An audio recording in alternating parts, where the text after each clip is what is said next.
Hello and welcome to the channel. On this channel, we talk about studying, working and living in the UK as foreign nationals. If you are trying to like this, join the community by subscribing to this YouTube channel. So I made a video on what it's like living in Greater Manchester, or should I say why I personally like living in Greater Manchester as a county in general. And I talked about the pros and the cons of living in Greater Manchester. Now, I live in Manchester, in Greater Manchester in particular. So I thought to just share with you guys what the cost of living in Manchester is like for a family of four. Now, I do have a video where I spoke about our cost of living as a family living in the UK, but a lot have changed since then. That was some couple of months ago. A lot have changed, and I thought to just update you guys on how much it would cost a family of four to live in Manchester. Now, for this video, I'm not talking about Greater Manchester as a county. I'm talking about the city of Manchester in particular, because that is where I live. So for those of you who don't know, Greater Manchester is like what you would say a state in Nigeria. So that's the county. And then within the state, you have different cities. Like the way you have Oyo State, you have Ibadan City. So that's the way it is here in the UK. Like the way we have Greater Manchester as a county, we also have Manchester as a city, and we have Salford as a city, we have Trafford as a city, we have Wigan as a city, we have Stockport as a city here in Greater Manchester. So I live in Manchester. So without further ado, let's get into this video. So I will be looking at the budget sheet from my phone because I didn't create a script for this. So I'll just be looking at my phone. So the first is rent. Now, we rented our house for a company, Landlord. They are called Also. I'll leave their link in the description box if you're looking to rent a house here in Manchester and you're looking to rent a house probably in the Northwest or in the Midlands.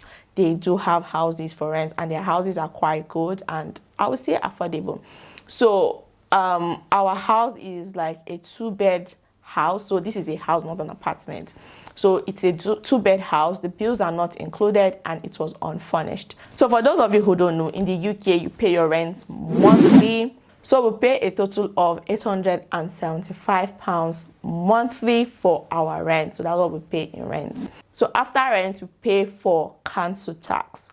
So our council tax is paid monthly, and basically what council tax is just like a local government levy. So it is the tax you pay to your local council to take out your rubbish, because we do have like bins in front of the house that we put all our trash that we generate from the house there. And then every week we put it to the road, and then the trash collectors will come collect the bin. We don't pay for it because we already paid for the council tax. So they take care of the local roads, the bus stops, the libraries, like just our local amenities. That's what the council tax would cover or is covering. So for the council tax, we pay £104 3 pence every month. So it's a monthly payment. Now after that, we pay for water. So for water, we pay £35 57 pence monthly for water. Now, how the water works is that we get water, drinking water in the tap. So the water from the tap here in the UK is drinkable, but wherever you do, don't drink the hot water. I don't know why, but just say don't drink the hot water. Maybe because of the boiler can be rusted, or I don't know. But yeah, we don't drink the hot water, but we drink the water from the tap. We cook with the water, we boil the water for tea, and then water running in the bedroom for our personal hygiene, brushing, bathing, things like that. So basically that's the water we pay for, like that water supply in the house. Then we pay for broadband. Like I said, the house is unfurnished, so we had to get internet ourselves. So that's what is called broadband. So the Wi-Fi we use in the house is what is called broadband. So we pay for that. We use BT, yeah. We use BT, and for our BT broadband, we pay £29.99 monthly for our BT broadband. Now, when we're in our former apartment that was furnished, but bills were not included, we had complimentary Wi-Fi. But this one, we didn't have complimentary Wi-Fi, so we had to set it up ourselves. So I think it was a 24-month contract, and yeah, and the Wi-Fi service we have here is quite good. The internet is good. We don't have any issue with it. So for personal care, now for personal care, we pay £40 for personal care. So personal care is just like me doing my, basically personal care is for me. It's just me doing my hair and washing my hair. So basically I just cornrow my hair, wash it, dry blow it, and cut it for £40 monthly.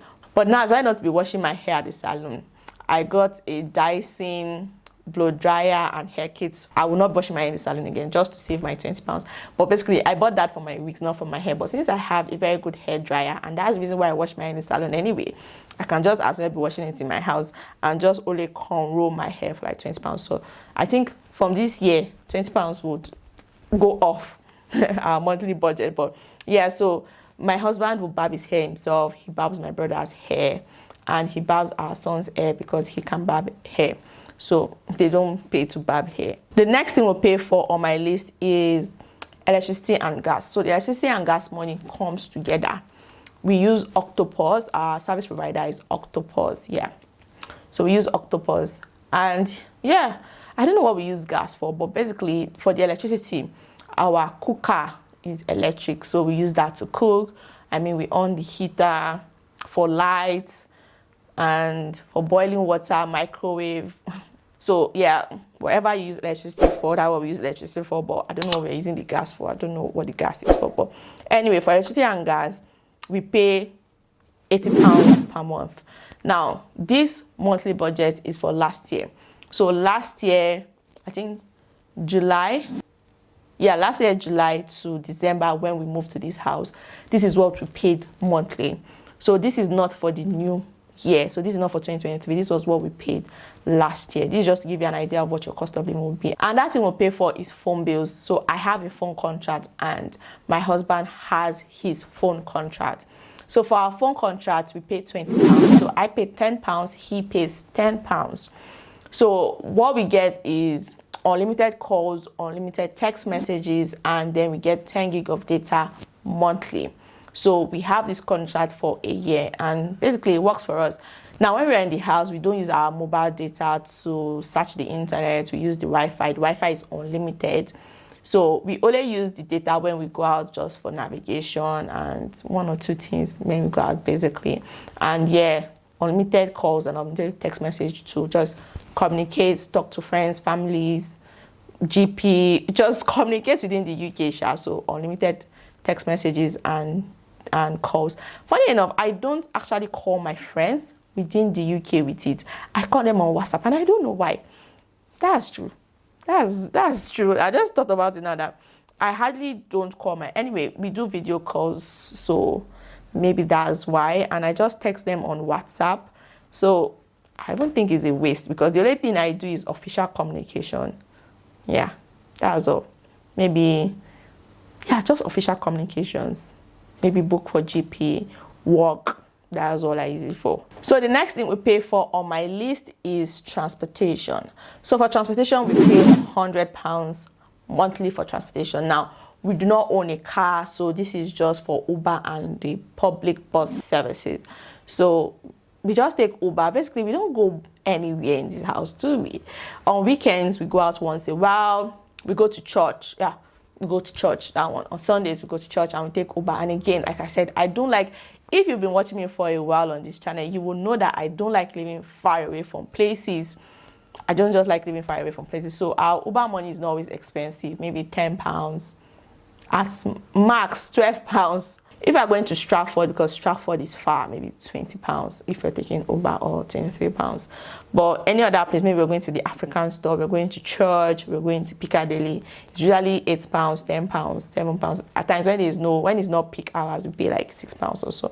So yeah, for that. So the next thing we have on my list is African food. So for African food, we budget £150 monthly for African food. So basically, we just buy African food. Then we have another £150 we budget again. So we budget another £150 monthly for groceries, just for food supplies and cleaning supplies that are not African. I mean, if you are from an African home, you would probably understand this. I mean, if you are from an African home, in the UK, or probably you're an African living in the UK, you will probably understand why we have it split this way. So we have £150 for African store, and we have another £150 just for buying cleaning supplies and maybe things we didn't get in the African store because they might probably be expensive, or yeah, just that. So we spend that money mostly online on Asda because we just order online and they bring it to us. Another thing we budget for is the weekly groceries. So we budget £100 monthly for weekly groceries. So this £100 for weekly groceries goes to 2 stores close to me. It goes to the Tesco close to me, and the Asda and the butchers. Okay, 3 stores. The Asda and the butchers, where my son usually have his swimming classes on Saturdays. So on Saturdays, when we go for his swimming classes, and I feel maybe I want to cook something, I'd not stock it up, I'll just buy it. Or maybe want to buy bread, I'll just send my younger brother just to go and buy bread at Tesco close to us. Yeah, basically that's what we spend the £100 on. Just, you know, those things you can't stock on, like bread. Can't buy 1 month bread supply now. Yeah, just buy as you go things. Or maybe we ordered Asda online and they forgot to bring something and we just get. So that £100 is just basically for buying things around, you know, just buying things around basically. Or if I want to cook one special food and I had not stocked up on it when we go to the African store or when we order online, I'll just, basically that's what the £100 is just for. I think it's just like allowance money for buying things in the house. And that's even budget for is my son. So we budget £100 monthly for my son. Basically, that £100 is just for him to be a baby. For instance, if we want to buy books, because his dad loves buying him books, we buy it from that £100. If mom wants to buy him diapers, wipes, we buy it from that £100.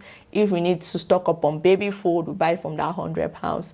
Basically, and he doesn't spend the £100 every month. He doesn't finish spending the £100 every month. So what I'll basically do is just to keep whatever is left from his £100 for the next month, and I'll do it that way. So when there's a big purchase we want to make, I will just take the little change I've saved over the months that he didn't finish spending, add it together, and maybe add some little money, or it might be enough to buy whatever I want to buy. Like I did that when I wanted to buy his high chair. So when I wanted to buy his high chair, we didn't need to even like shake to buy the high chair because we already had the money from over the months that was saved from whatever he did not spend left to just buy the high chair. When he started swimming classes, I mean, he needed to buy like swimming pampers and like swimming wear. So I just bought it from what was left from his £100 that I've saved over the months after we bought the high chair. So you get. So basically, this is how much we spend and how we budget what we spend monthly. So our monthly budget, or will I say what we spend monthly as a family of 4 here in the UK, is £1,784.59.